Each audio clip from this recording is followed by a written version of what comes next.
बिस्मिल्लाहिर्रहमानिर्रहीम। अस्सलाम वालेकुम। मैं हूँ आपकी होस्ट गज़ल। फ़िरौन को शैतान की नसीहत। एक मर्तबा फ़िरौन के सामने शैतान ज़ाहिर हुआ और उसने फ़िरौन से पूछा कि तुझे किसने खुदा बनाया है और तेरे अंदर ऐसा कौन सा कमाल है कि तू अपने आप को खुदा समझ बैठा। तो फ़िरौन ने कहा कि मेरे पास बहुत बड़ी ताकत है, मेरे पास बहुत सा सोना चांदी हीरे जवाहरात हैं और मैं बहुत बड़े मुल्क का मालिक हूँ। शैतान ने पूछा और क्या है तेरे पास।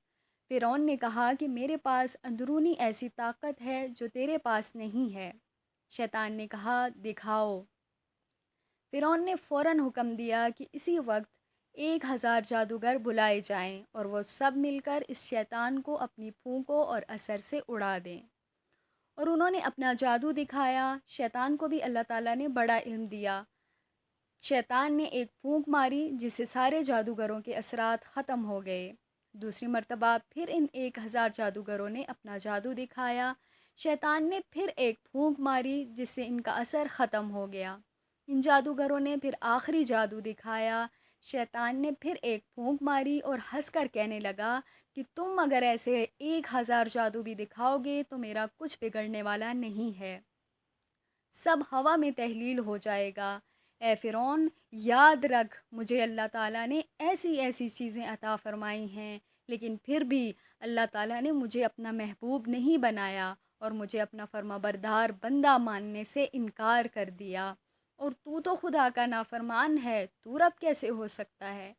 उलमाए कराम इस वाक़ये के बाद लिखते हैं कि इंसान अगर खुदा की नाफरमानी शहवत की वजह से कर ले तो उसका गुनाह अल्लाह ताला माफ़ फरमा देते हैं। नफ़सानी ख्वाहिश की वजह से अगर गुनाह सरज़द हो जाए और इंसान अपने गुनाहों से तौबा कर ले तो अल्लाह ताला उसको माफ़ फरमा देते हैं।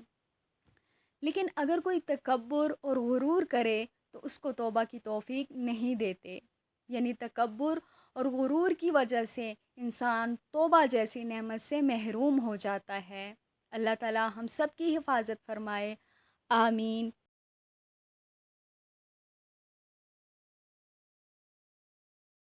उम्मीद है कि आज की वीडियो आप तमाम दोस्तों को पसंद आई होगी। मज़ीद अच्छी वीडियो के लिए हमारे चैनल उर्दू डिजिटल को सब्सक्राइब करें और बेल आइकन प्रेस कर दें। शुक्रिया।